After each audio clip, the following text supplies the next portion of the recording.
Hello students, स्वागत है आप सभी का हमारे यूट्यूब चैनल पर जिसका नाम है सौरभ क्लासेस फॉर हिस्ट्री। मैं सौरभ आप सभी का अपने इस क्लास में स्वागत करता हूं।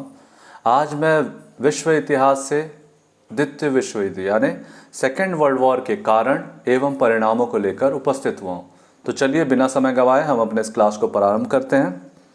वर्साई की संधि को द्वितीय विश्व युद्ध का गर्भगृह कहा जाता है। इस संधि द्वारा जर्मनी पर विजयी राष्ट्रों की ओर से कठोर शर्तें लाद दी गई। अपने देश के घोर अपमान के कारण जर्मनी की जनता वर्साई की संधि को स्वीकृति ना दे सकी और इसने इस संधि का हर स्तर पर विरोध करना शुरू कर दिया। प्रथम विश्व युद्ध के बाद जर्मनी में हिटलर का उदय हुआ, जिसने जर्मनी का नए सिरे से विकास शुरू किया और वर्साई की संधि का उल्लंघन शुरू कर दिया। हिटलर की इस नीति से संपूर्ण विश्व दो गुटों में बंट गया था। पहला गुट ब्रिटेन, फ्रांस, पोलैंड, चेकोस्लोवाकिया आदि देशों का था, जो वर्साई की संधि से प्रसन्न थे और किसी भी प्रकार का परिवर्तन नहीं चाहते थे। वर्साई की संधि में परिवर्तन चाहने वालों में जर्मनी और इटली प्रमुख थे। वे अपने देश को संकट से उबारने के लिए भिन्न भिन्न विचारधारा एवं सिद्धांतों को स्वीकार करते थे। जर्मनी की शक्ति में हुई वृद्धि देखकर यूरोप के अन्य देश आतंकित हो आत्मरक्षार्थ गुटों का निर्माण करने लगे। सर्वप्रथम फ्रांस ने इस दिशा में कदम उठाया और उसने जर्मनी के चारों ओर जितने भी राष्ट्र थे उन सभी को अपने गुट में शामिल कर लिया। इस गुट के विरोध स्वरूप जर्मनी और इटली में भी मिलकर दूसरे गुट का निर्माण किया। इस गुट में कुछ समय पश्चात एशियाई देश जापान भी शामिल हो गया। जर्मनी ने रूस के साथ भी समझौता किया। ब्रिटेन, फ्रांस, अमेरिका के सहयोग से जो गुट बना वह मित्र राष्ट्र के नाम से प्रसिद्ध हुआ। ये दोनों गुट एक दूसरे पे संदेह व घृणा करने लगे। राष्ट्रसंघ की स्थापना का मुख्य उद्देश्य था शांति एवं सद्भावना कायम रखना, परंतु यह अपने उद्देश्यों में सफल नहीं रहा। सभी बड़े बड़े यूरोपीय देशों ने निजी स्वार्थों के कारण राष्ट्रसंघ को शक्तिशाली बनाने की दिशा में कोई ठोस कदम नहीं उठाया। इस कारण राष्ट्रसंघ प्रभावहीन हो गया था और विश्व शांति की स्थापना में अपने उद्देश्यों में यह पूर्णतया असफल रहा और द्वितीय विश्व युद्ध की इसकी असफलता का प्रमुख कारण बनी। विश्व में आर्थिक संकट का प्रभाव भी द्वितीय विश्व युद्ध का कारण बना। इस आर्थिक संकट के कारण ही जर्मनी में नाजी पार्टी एवं इटली में फासिस्ट पार्टी का उत्कर्ष हुआ। आर्थिक संकट के परिणाम स्वरूप ही शस्त्रीकरण की ओर तीव्र होती गई। विश्व में आर्थिक संकट ने बेकारी की समस्या में वृद्धि कर दी। अतः इस समस्या से स्वयं को बचाने के लिए यूरोपीय देशों ने अन्य उद्योगों के साथ साथ अस्त्र शस्त्र के भी कई कारखाने खोले।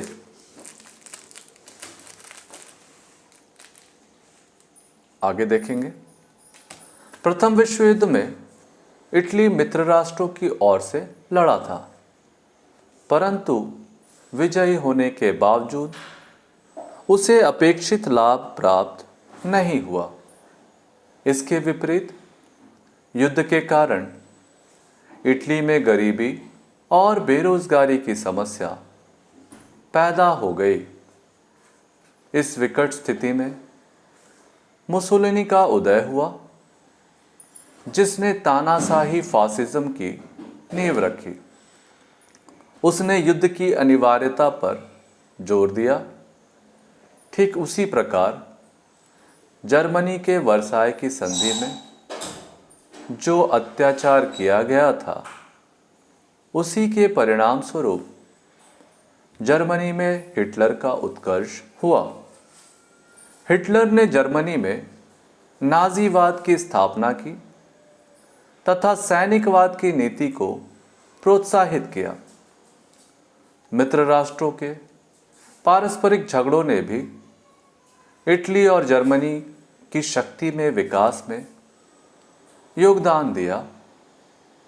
फ्रांस जर्मनी के प्रति कठोर नीति अपनाना चाहता था, किंतु ब्रिटेन उसके साथ सहानुभूतिपूर्ण व्यवहार करने के पक्ष में था।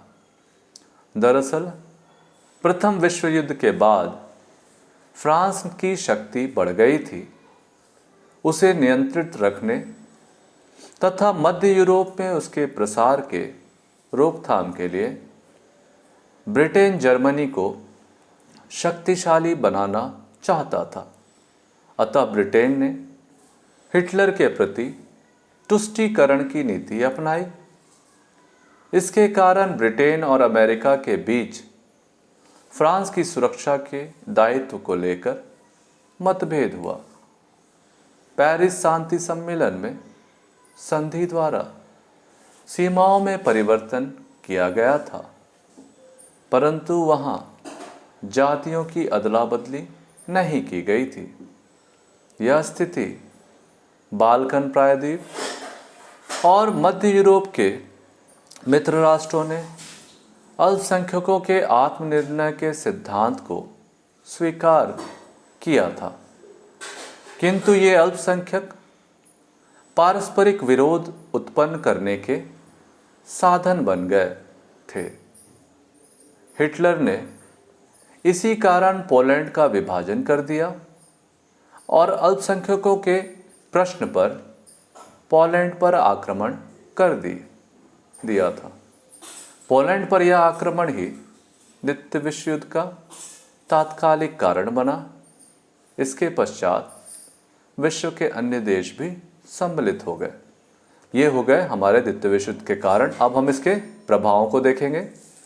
द्वितीय विश्व युद्ध विश्व के इतिहास में भयावनी लड़ाइयों में से एक थी। युद्ध में घायलों की संख्या असीमित थी। इस युद्ध के पश्चात विश्व की स्थिति पूरी तरह से बदल गई। द्वितीय विश्व युद्ध ने तीव्र वैज्ञानिक प्रगति को प्रोत्साहित किया। वायुयान, जेट इंजन, रॉकेट, रडार आदि उपकरणों का विकास इसी दौरान हुआ और युद्ध में इनका व्यापक रूप से उपयोग किया गया। इस युद्ध के दौरान आणविक युग की शुरुआत हुई। अणुबम इस बात का प्रमाण था कि आधुनिक भौतिकी ने शक्ति के ऐसे अस्त्रों के द्वार खोल दिए हैं जिनमें विनाश करने की संभावित शक्ति असीमित थी। विश्व युद्ध के कारण कृत्रिम वस्तुओं के निर्माण को प्रोत्साहन मिला। पूर्व और दक्षिण पूर्व एशिया में युद्ध फैल जाने के कारण कच्चे माल की भारी कमी हो गई। उदाहरणार्थ दक्षिण पूर्व एशिया के जापानी अधिकार में चले जाने के फलस्वरूप इंग्लैंड और अमेरिका का संबंध प्राकृतिक रबड़ के एक बड़े आपूर्तिकर्ता स्रोत से टूट गया। फलतः उनका स्थान लेने के लिए काफ़ी समय तक टिकने वाले कृत्रिम रबड़ का विकास किया गया।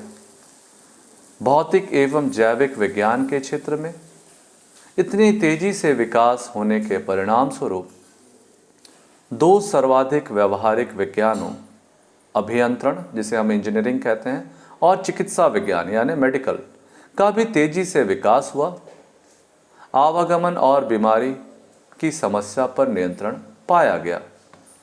द्वितीय विश्व युद्ध के दौरान विभिन्न सरकारों को सैनिक और असैनिक समस्याओं के समाधान के लिए अनेक उपाय करने पड़े। सरकार और जनता के बीच सीधा संपर्क स्थापित हुआ।